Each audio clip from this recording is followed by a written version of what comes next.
저는 40대 중반의 여성이에요. 비교적 자유로운 분위기의 집안에서 자랐어요. 부모님은 제가 어릴 때부터 제 선택을 존중해 주셨죠. 공부든 운동이든 제가 스스로 필요하다고 생각하는 것과 하고 싶은 걸 하도록 도와주셨어요. 제가 흥미가 많았던 영어나 중국어 같은 외국어는 아낌없이 지원하셨지만 하기 싫다는 건 굳이 시키지 않으셨어요. 그래서 중고등학교 때 학원도 무조건 다니지 않았고 제 실력이 부족해서 대학 가는데 필요한 수학만 다녔어요. 부모님이 제 선택권을 넓게 주셔서 그런지 다른 애들처럼 대학 갈 때 점수에 맞춰 과를 선택하는 고민을 하지 않고 유아교육과에 소신 지원할 수 있었죠. 원래 아이들을 좋아했어요. 제 꿈이 유아용 외국어 교재를 만드는 거여서 부전공을 영어로 하고 중국어는 따로 학원을 다니기로 했어요. 엄마는 뭐든 소신껏 해보는 게 중요하다며 제 결정대로 하라고 하셨고 아빠도 열심히 하라며 응원해 주셨죠. 엄마는 주변에서 싫은 소리도 들으셨더라고요. 요즘같이 경쟁이 심한 시대에 너무 안일하다며 학부모가 그러면 안 된다고요. 하지만 부모님은 저희 교육에 확고한 신념을 갖고 계셨어요. 자기가 잘할 수 있고 좋아하는 일이 아니면 아무리 남들 좋다는 직업을 갖게 돼도 살다가 쉽게 지치게 돼요. 뭐든 열심히 할 수 있는 일을 하면 먹고 살 수 있지 않을까요? 그러다가 안 되거나 방향을 바꿔야겠다고 생각하면 또 그렇게 하면 되죠. 라며 소신을 굽히지 않으셨어요. 저도 그렇고 제 남동생도 그런 부모님이 감사해서 더 열심히 했던 것 같아요. 유아교육과에 성적이 좋아서 장학금을 받으며 입학했고 학교 다니는 내내 장학금을 놓친 적이 없었어요. 그러면서 외국어 공부도 열심히 했고요. 대학교 4학년 때는 외국인과도 자연스럽게 얘기할 수 있게 되었죠. 마지막 학기를 앞두고 휴학을 신청한 다음에 호주에 어학연수를 갔어요. 대학 시절 내내 아르바이트하며 모은 돈으로 갔습니다. 부모님한테 도와달라고 할 수도 있었지만 제 힘으로 하고 싶어서 호주에 가서도 알바를 하며 영어 공부를 했어요. 그렇게 열심히 한 덕에 한국에 돌아와서 마지막 학기를 마친 후에 어느 사립유치원에 영어 선생님으로 들어갈 수 있었어요. 그 시기가 마침 영어 유치원이 많이 생기기 시작하던 때였는데 기존에 있던 사립유치원이 체계가 더 잘 잡혀 있어서 사립유치원을 선택했던 건데 다행히 합격을 했던 거였죠. 저는 일이 재미있어서 정말 시간 가는 줄 몰랐어요. 어떤 사람은 하루 종일 아이들하고 있으면 피곤하겠다고 했지만 제가 좋아서 그런지 힘든 걸 모르겠더라고요. 그렇게 1년 이상 일했을 때 한 사람을 만나게 됐어요. 부모님 대신 조카를 몇 번 데리러 왔던 사람이었어요. 차분한 인상과 말투에 끌렸던 것 같아요. 그 사람이 아이를 좋아하는 게 마음에 들었고 그 사람도 제 꿈을 듣고 꼭 잘 됐으면 좋겠다고 했죠. 그러다가 그 사람이 일을 다시 시작하면서 바빠졌어요. 정형외과 의사인데 몇몇 선후배와 같이 개업하느라 잠깐 쉬었다고 하더라고요. 저는 조금 놀랐어요. 그 사람이 처음부터 자기가 의사라는 얘기를 안 했거든요. 저희 집에서는 의사는 뭐 그렇게 대단하지도 않아요. 형은 의대 교수고 형수도 미대 교수거든요. 아버지도 대기업 임원까지 하셔서 제가 의사인 거 정도는 당연한 일이에요. 의대 떨어졌었으면 거기도 못 가냐고 다들 뭐라고 했을 거예요. 항상 좀 소심해 보였던 건 집에서 길을 살려주지 않아서 그랬던 것 같아요. 오히려 제가 더 씩씩하고 활발하게 뭐든 주도하곤 했으니까요. 일주일에 여러 번씩 만났던 것도 그 사람 병원이 바빠지고 저도 외국어 학원에 다니면서 직장을 다니느라 횟수가 줄었어요. 그러다 보니 어쩐지 그 사람 관심이 정 같지 않다는 생각이 들었어요. 바빠서 그렇다고는 해도 문자도 제대로 확인 안 하고 약속도 일방적으로 잡거나 취소할 때가 늘어나더라고요. 통화를 하다가도 갑자기 끊어버렸죠. 한두 번도 아니고 그런 일이 계속되니 마음이 식어갔어요. 저는 결국 그 사람에게 그만 만나자고 통보를 했어요. 갑자기 그게 무슨 소리야? 왜 그만 만나? 우리 사이 아무 문제 없었잖아. 너무 뜬금없는 소리를 하니까 황당하네? 아무 문제가 없다니. 문제투성이잖아. 항상 일방적으로 약속 정하고 마음대로 전화 끊고 내 의견 들어준 게 언제인지 기억도 안 나. 이 정도면 날 무시하는 거 아니면 마음이 떠난 거 아니야? 난 그렇게밖에 생각 안 돼. 그건 내가 바빠서 그런 거였어. 알잖아. 지금 병원 한창 바쁠 때고 수술도 많은 거. 그 정도는 이해해 줄 거라고 생각했는데 내 지레짐작이었나 보네. 내가 바쁠 때는 받아줄 줄 알았는데. 그래, 내가 문제지. 다 내 멋대로 한 것처럼 들려서 기분 별로네. 뭘 또 그렇게 들어. 그냥 그랬다는 거지. 별짓 없어. 그만두자. 벌써부터 이러면 결혼해서는 어쩌려고 그래. 뭐? 결혼?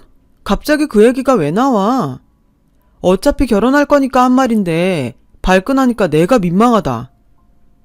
그냥 사귀는 사이이고 뭘 결정할 때가 아니었는데 혼자 결혼까지 앞서서 생각하고 있더라고요. 저한테 비슷한 느낌의 말을 한 적도 없고 프로포즈는 물론 한 적도 없었죠. 그 사람은 저보고 마음대로 한다고 했지만 뭐든 일방적으로 생각하고 판단하는 건 남자 쪽이어서 어이가 없었어요. 차근차근 얘기를 해서 혹시 오해가 있었다면 풀어야겠다고 생각했어요. 제가 저도 모르는 사이에 결혼하면 좋겠다는 신호를 줬을 수도 있으니까요. 사실 저는 결혼을 그렇게 빨리 하고 싶지 않았어요. 아직 배울 것도 많고 경험해봐야 할 것도 많았거든요. 부모님 걱정시킬 만큼 늦을 생각은 없었지만 적어도 그 당시에는 남자와 만난 것도 6개월 정도밖에 안 돼서 전혀 그런 마음을 갖고 있지 않았어요.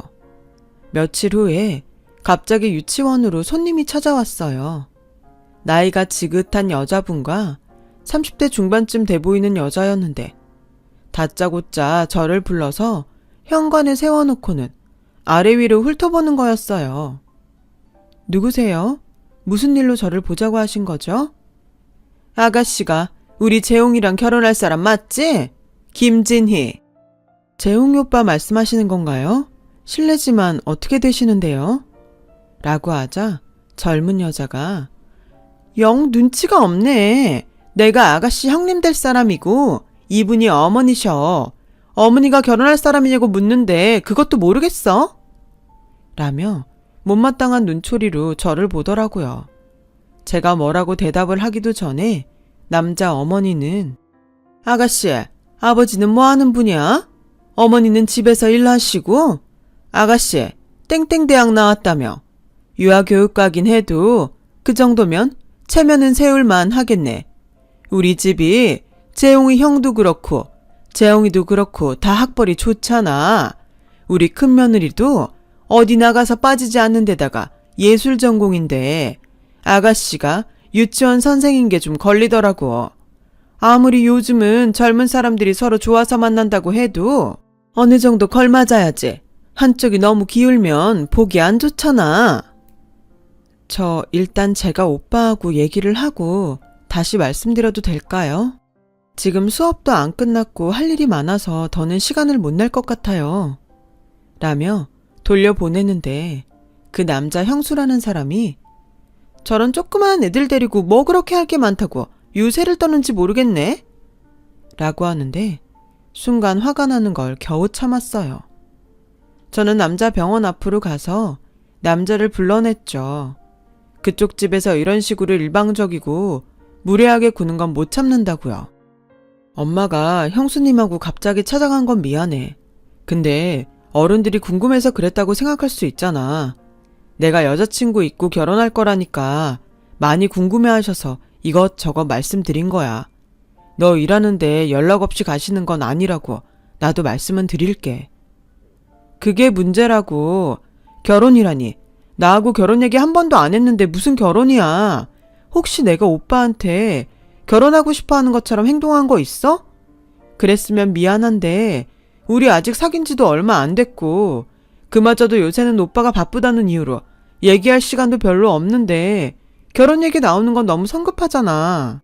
사람 일이 어떻게 될지도 모르는데.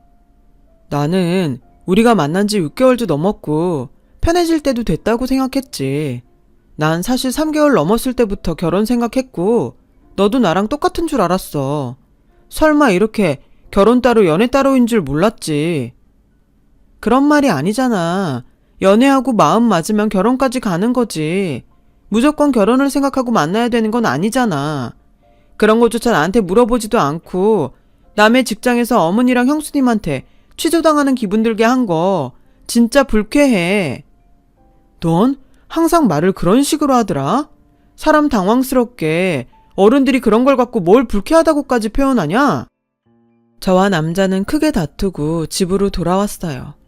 저는 아직 부모님한테 정식으로 소개할 준비도 안 되어 있었고 제대로 얘기를 한 적도 없는데 남자 어머니한테 학벌이 어쩌고 학과가 어쩌고 하는 얘기를 들은 게 너무 화가 났죠. 거기다가 형수라는 사람이 한술 더 뜨기도 했고요. 그리고 점점 남자와 말이 통하지 않는 게 답답했어요. 결혼이 문제가 아니라 계속 만나야 될지 고민이 됐어요. 며칠 후에 남자가 연락을 했더라고요. 미안해. 아무튼 우리 집에서 당황하게 만든 건 사실이니까 내가 사과할게. 너무 성급했어. 근데 나는 정말 진이 너 진지하게 생각하니까 그건 알아줬으면 좋겠다. 더는 이번 일로 싸우지 말자. 나도 앞으로 주의할게. 알았어. 그렇게 말해줘서 고마워. 근데 나도 생각할 시간이 좀 필요할 것 같아. 라고 말했고 잠시 시간을 갖기로 했어요. 남자는 그러는 중에도 직장으로 꽃다발을 보내기도 했고 전보다는 연락도 자주 하고 다정한 모습을 보여줬어요. 저도 마음이 조금 풀려서 전처럼 친근하게 대했죠. 그리고 돌아오는 주말에 만나기로 약속했어요. 그런데 조금 일찍 도착한 약속 장소에서 만난 건 남자가 아니라 남자 어머니와 형수였어요. 재홍이 오기 전에 얼른 할 말이 있어서 잠깐 들렀다. 오해 마라. 재홍이가 얘기해 준 게 아니라 우리가 재홍이 문자 보고 찾아온 거니까. 저하고 오빠랑 한 문자를 보셨다고요? 라며 어이없어 하자 형수는 그쪽이 하도 뭐라고 난리를 쳐놔서 도련님이 그쪽이랑 뭘 했는지 한마디도 안 하잖아. 그러니 어쩌겠어? 오늘 만날 거라는 말은 들었는데 더는 안 가르쳐주니까 몰래라도 봐야지. 라며 너무 당연하다는 듯 말하더라고요. 안 그래도 남자가 30분 정도 늦을 거라고 했는데 그걸 알고서 온 것 같았어요. 아가씨 내가 땡땡고에 산다니까 못 살지는 않겠구나 했어. 그럼 말이 통할 것 같아서 하는데 우리 아들하고 결혼하려면 최소 3억은 준비해야 돼. 물론 차하고 집열세도 준비해야 되는 거 알지?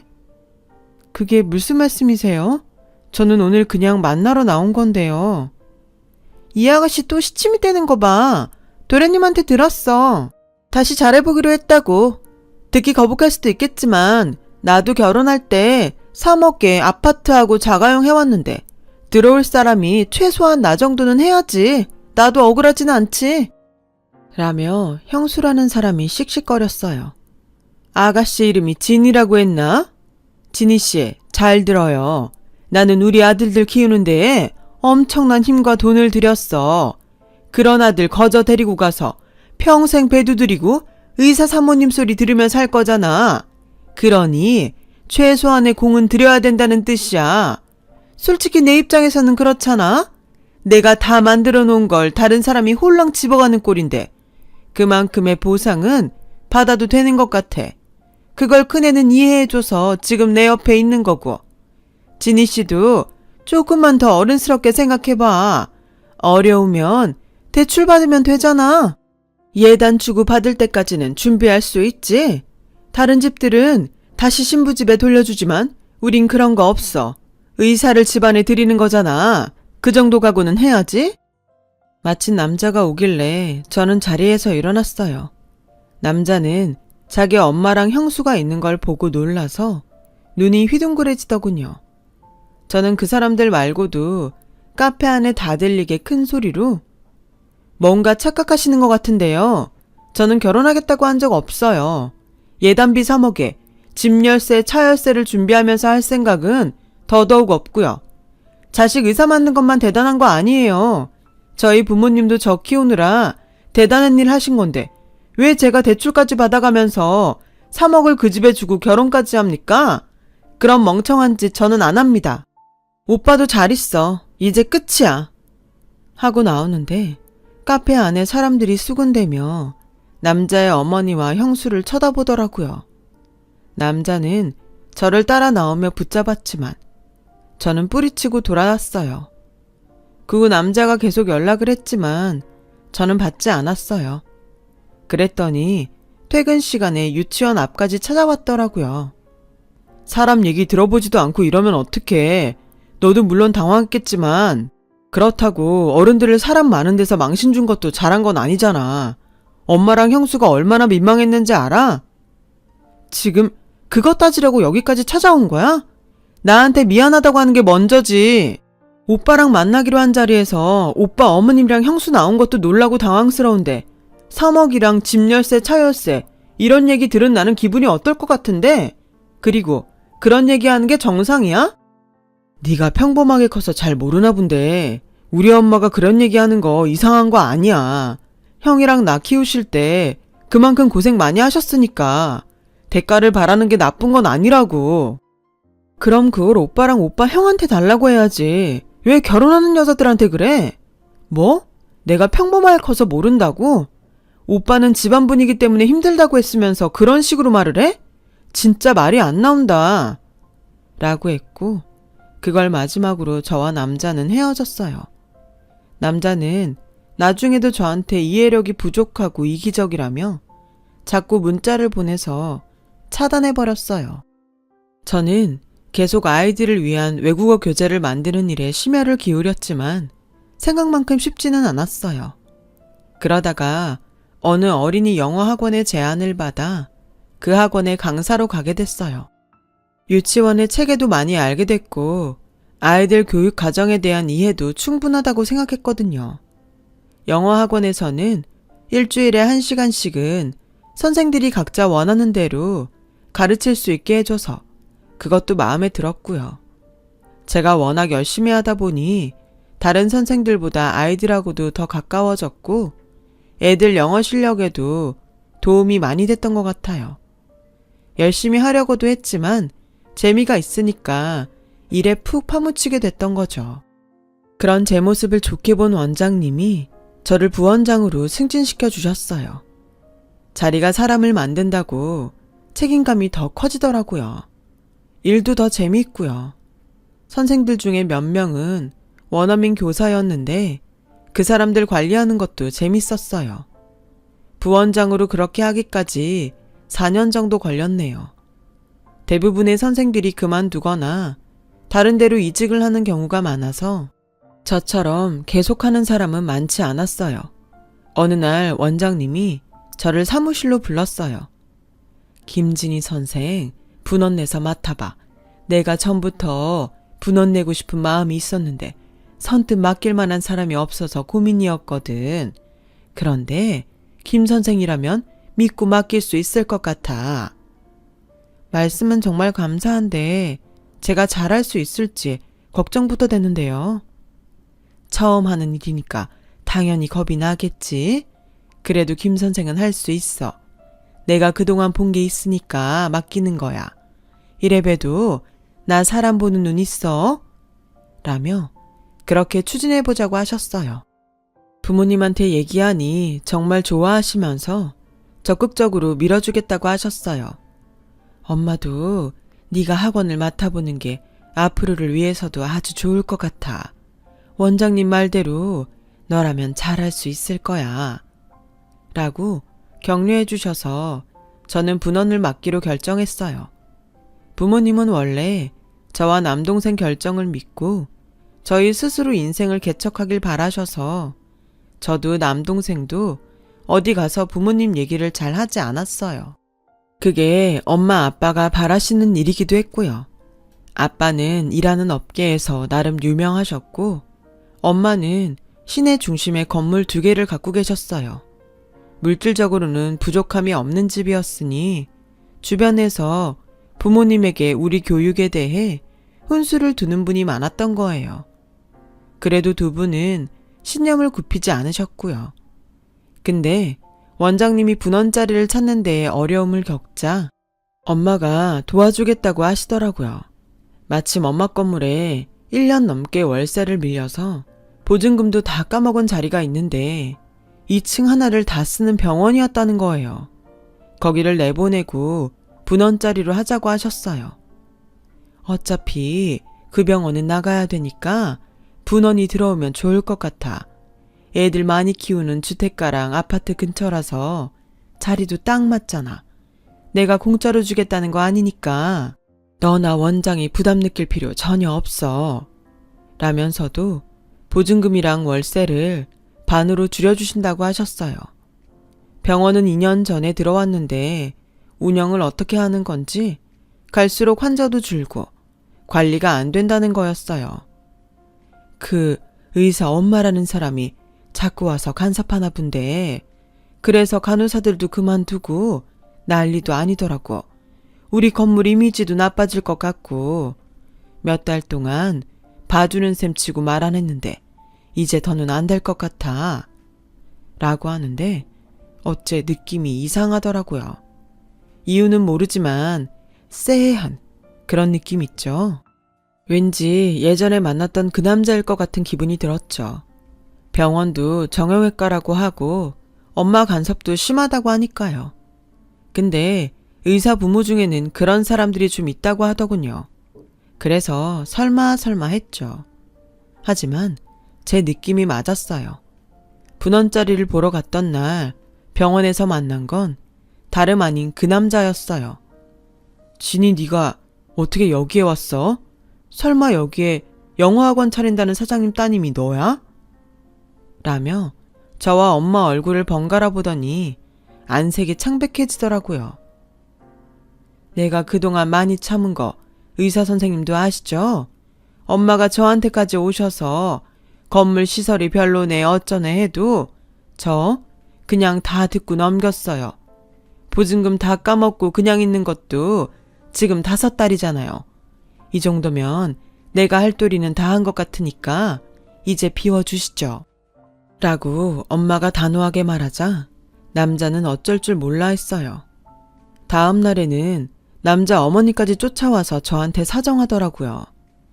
진희 씨 부모님이 이렇게 훌륭하신 분인 거 왜 진작 말을 안 했어? 그랬으면 우리가 지금처럼 만나지는 않았을 테고 좋은 인연으로 가져갈 수 있었잖아. 무슨 좋은 인연이요? 예단비 3억 보내고 집에 차까지 하는 인연이 좋은 인연인가요? 저희 부모님이 잘 사는 건 맞지만 그건 부모님 노력으로 이루신 거고 저는 제 인생 개척하며 사는 건데 왜 부모님 얘기를 했으면 달라졌을 거라고 하시는지 저는 이해를 못 하겠네요. 이만 가주셨으면 좋겠어요. 저도 바쁘거든요. 라고 냉정하게 끊어내자 어머니는 제 손을 붙잡고 그러지 말고 우리 재홍이 다시 잘 만나봐. 시간이 그렇게 많이 지난 것도 아니잖아. 저는요, 되게 아드님처럼 부모님 말에 끌려다니고 어른이면서 자기 일 결정도 잘 못하는 사람 더는 만나고 싶지 않아요. 내가 그땐 정말 미안했어. 진짜 신뢰가 많았다. 잘못했어, 진희 씨. 그대 대단한 집안이라면서 왜 저한테 이러세요? 그 집 연줄이면 좋은 사람 만날 수 있을 테니 마음에 드는 며느리 찾으시길 바랄게요. 라며 그 자리를 떴어요. 남자는 선후배와 같이 하던 병원에서도 줏대 없이 굴다가 나오게 됐고 혼자 차린 병원도 제대로 운영을 못했다고 해요. 엄마 간섭이 심해서 간호사들도 싫어하는데 엄마 말대로만 하다가 결국 월세도 못 내게 됐다고 하네요. 그 잘 나간다던 형수는 미대 교수도 아니고 시간 강사였는데요. 의사 남편 만나려고 집안도 속이고 거짓말을 많이 해서 이혼했다고 해요. 남자도 남자 형도 선도 많이 봤는데 여자들 쪽에서 다 싫다고 거절했다고 하고요. 결국 남자는 병원을 정리해서 나갔고 저는 그 자리에 분원을 냈고 지금은 저에게 힘을 주셨던 원장님과 공동 원장으로 영어학원들을 운영하고 있어요. 학원 내에서 쓰는 교재로 제가 만든 조그마한 책자도 생겼고요. 교재 만든다는 게 쉬운 일은 아니지만 조금이라도 성과가 있어서 뿌듯해요. 저는 또래보다 조금 늦게 결혼해서 지금 딸 둘을 두고 행복하게 살고 있어요. 딸들도 자신이 행복할 수 있는 길을 스스로 찾아서 씩씩하게 잘 걸어 나갈 수 있기를 바랍니다. 자신의 앞날을 위해서 스스로 좋은 결정을 하고 노력한다면 분명 보답을 받는 날이 올 거니까요. 제 이야기는 여기까지예요. 들어주신 분들 모두 감사합니다. 그럼 다들 행복한 하루 되세요. 여러분, 사연 댓글에 응원과 현명한 조언 부탁드려요. 좋아요와 구독은 저에게 큰 힘이 됩니다. 오늘도 좋은 일 가득하세요.